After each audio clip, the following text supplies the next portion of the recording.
Many people feel drawn to the mysteries and the vibes of cemeteries, especially now with the rebirth of witchcraft as a spiritual practice.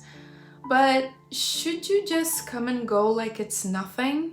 Well, in today's video, I'm gonna share with you some do's and don'ts for when you are planning on going to a cemetery or graveyard with magic in mind. Hi! On this channel, we talk about independent spirituality and folk magic for free spirits.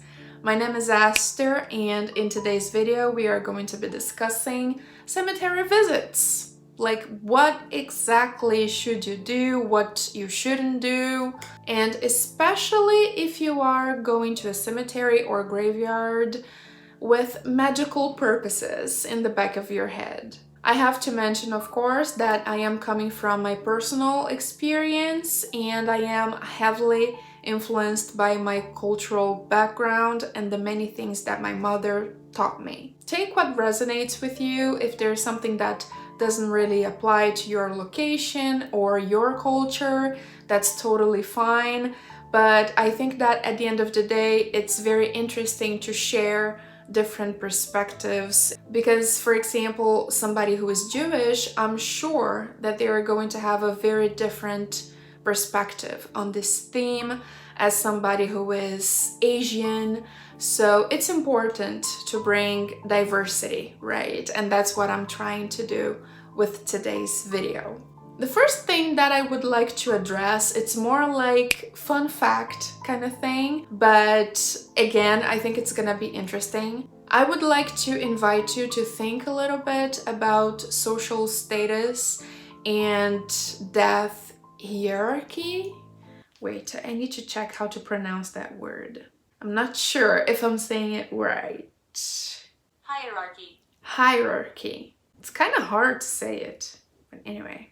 In the English language, there are two words to refer to the burial grounds of a town or location. We have cemetery and graveyard. And basically the difference between the two is that the graveyard is attached to a Catholic church. It is literally the yard of the church, so that's why graveyard. And the cemetery isn't. The cemetery is an independent place, let's put it that way, meaning that there isn't a church right next to it. But as many of you already know, I come from Brazil, and in my country we don't have that differentiation. There's only one word to refer to both situations: cemitério. I think you can tell it means cemetery. However, in Brazil there has been another type of burial grounds in the past, and it was called Kalonga. It is with my utmost respect that I refer to it in today's video, because it is a place that deserves a lot of empathy, I would say a lot of love. The Catholic Church used to be, I don't think that people still do that, no, I don't think so, but it used to be also the burial grounds of the most noble people in society.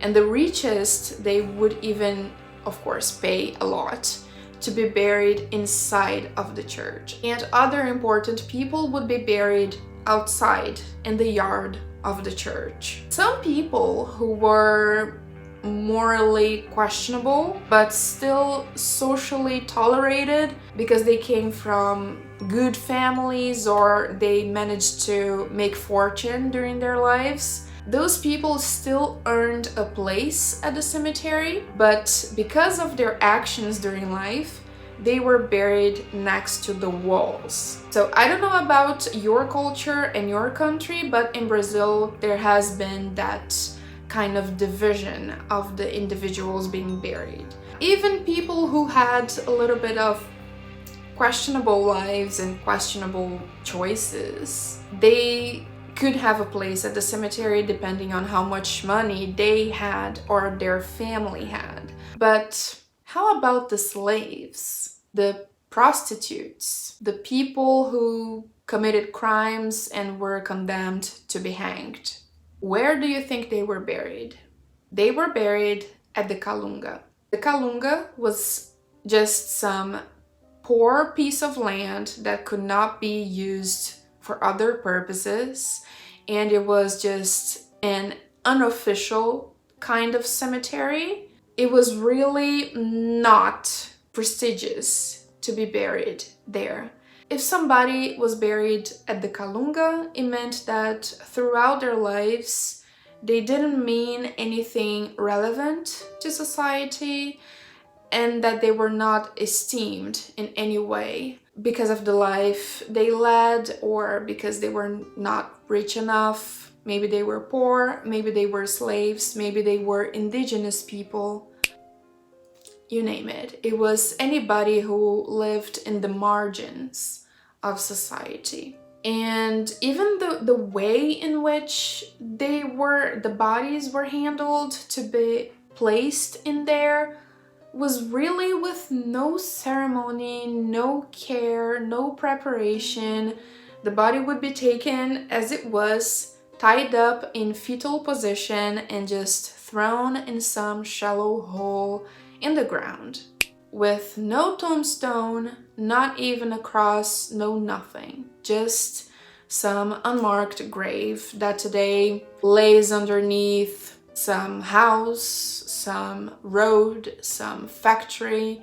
Nobody knows that there are bodies in there. Those were the Kalungas. Today, those types of burial grounds don't exist anymore, but I thought it would be interesting to mention that they used to exist in the past. Not only to give you, a little bit of information that maybe you didn't know, a little bit of like fun facts, not that fun to be honest, but curiosities of the past history of my country, but also to make you think how social class still plays a role even in death.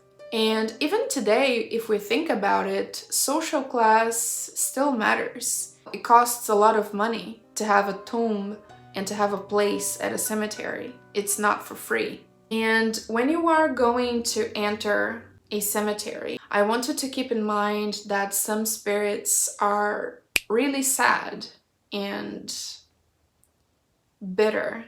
So the cemeteries are not a playground. Hold your horses and be a little respectful, because someday, if you are lucky, you will end up in a cemetery too. Now, with that being said, let's move on to the next part of the video. And now I'm gonna share some personal choices. It's things that I do because I prefer. It's not that I was taught that necessarily by someone. It's just that it feels right to me for some reason. And the first thing is that I would like you to think about why visit cemeteries. Why? What's your purpose visiting cemeteries? I have listed a few reasons here, but I would like you to think about it. Why is it relevant to you, to your practice, to visit cemeteries regularly? I think it's a good practice because it's like keeping in touch with friends and neighbors. And that's how you end up forming relationships, spiritually speaking.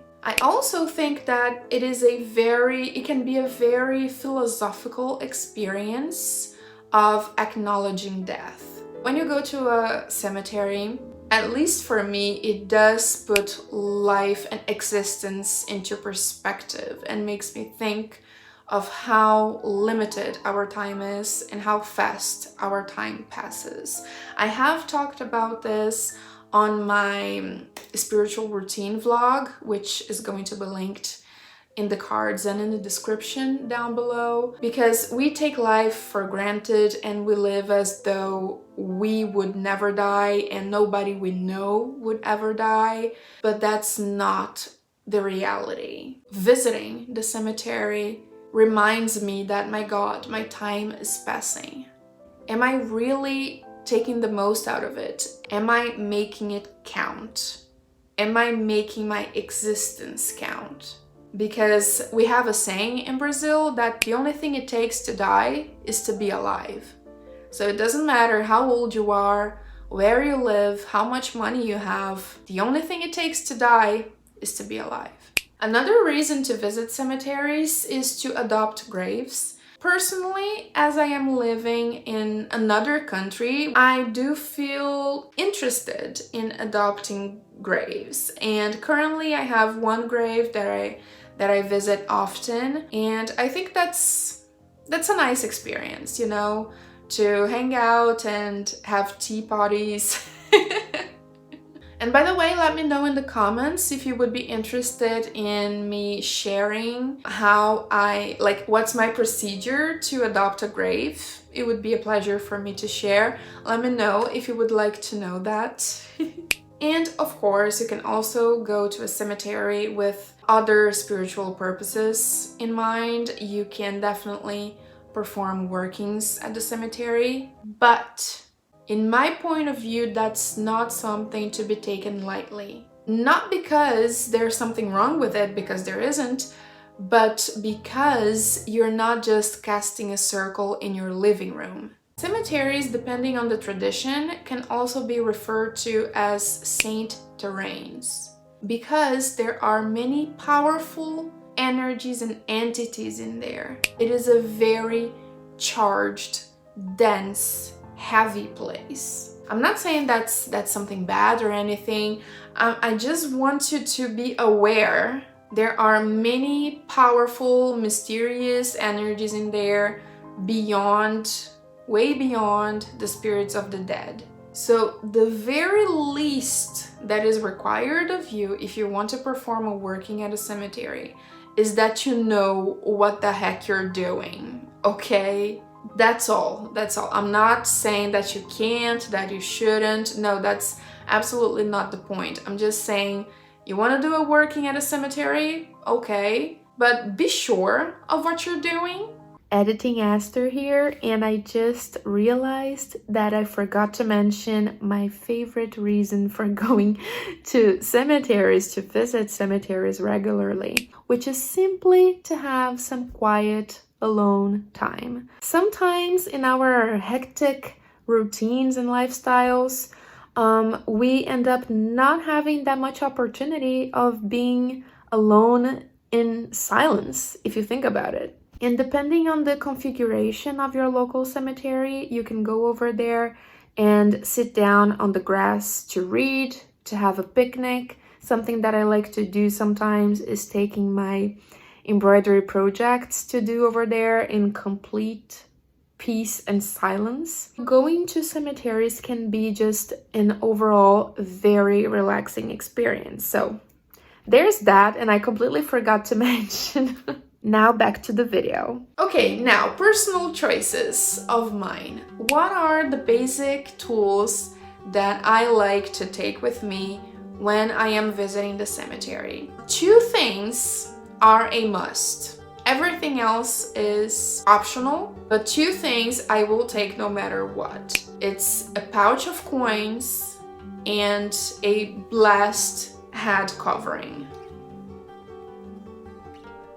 Optionally, I also like to take oracle cards or tarot cards. Something that I really like to do when I am going to visit a cemetery is to listen to upbeat music when I am on my way.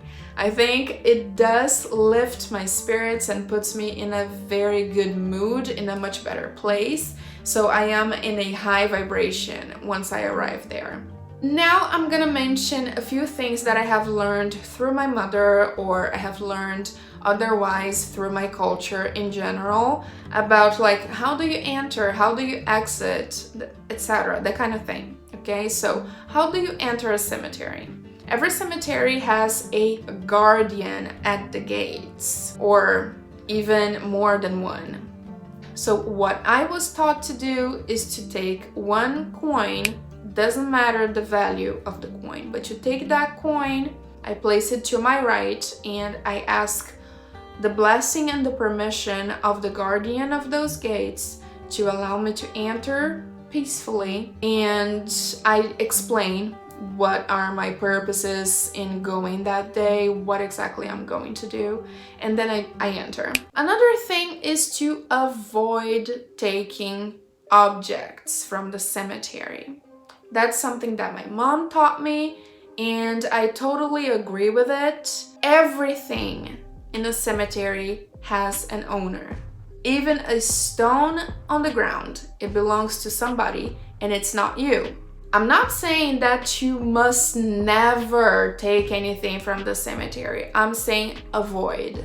And really think, what is the need of me taking this thing? Do I really need this? Is it really necessary? Because you could really upset someone by taking something that is not yours. If you absolutely need an object from a cemetery, make sure that you have permission. And what does that mean? We hear that a lot in videos, like referring to plants. You can't just take a branch of the plant without permission. You can't do this and that without permission. How the heck do I know that I have permission? Well, many people, they are able to feel a positive vibe, a positive feeling, and they know that they can just go ahead and do what they are asking to do. But not everybody is able to get that, and not everybody is able to hear the spirits. So if you have no way of receiving an answer, don't take anything. I would say that not being sure is already an answer, a negative one. And now I'm gonna comment a little bit on the cemetery dirt thing, because I feel that cemetery dirt has become some kind of trend on the internet. It's one of the most talked about things. When I was reading Utterly Wicked by Dorothy Morrison, there was so much information about dirt, cemetery dirt that is. I was like, oh, look at that. So people do that in other countries as well. That's interesting. But you guys, I think that many people are taking dirt and other things from cemeteries unnecessarily and without really knowing, without really understanding the energy that lies in that thing. I have learned that cemetery dirt holds very dense, a very specific and heavy kind of energy, because it's not just some dust that you collect from the top of the tombstone or some debris that you collect from the sidewalk or the trails. No. Cemetery dirt means the earth from a grave. It's like digging, scooping up some earth material from a grave. The decomposition happened in there. Not directly in that dirt, but I mean, it is the very last physical footing of that individual on the material plane, and their body, their freaking body, is underneath that. Do you understand what that means? Do you really? It is something very serious that should not, again, it should not be taken lightly. What the heck do you need cemetery dirt for? What are you doing? I mean, make sure you don't just have some grimoire page from Pinterest that seems like a good idea, that seems like, okay, I want to try this. I'm not trying to forbid you forever from taking things from the cemetery. I just wanted to be sure of what you're doing, okay? It's just that I really don't understand why so many people are talking about cemetery dirt and taking it home with them.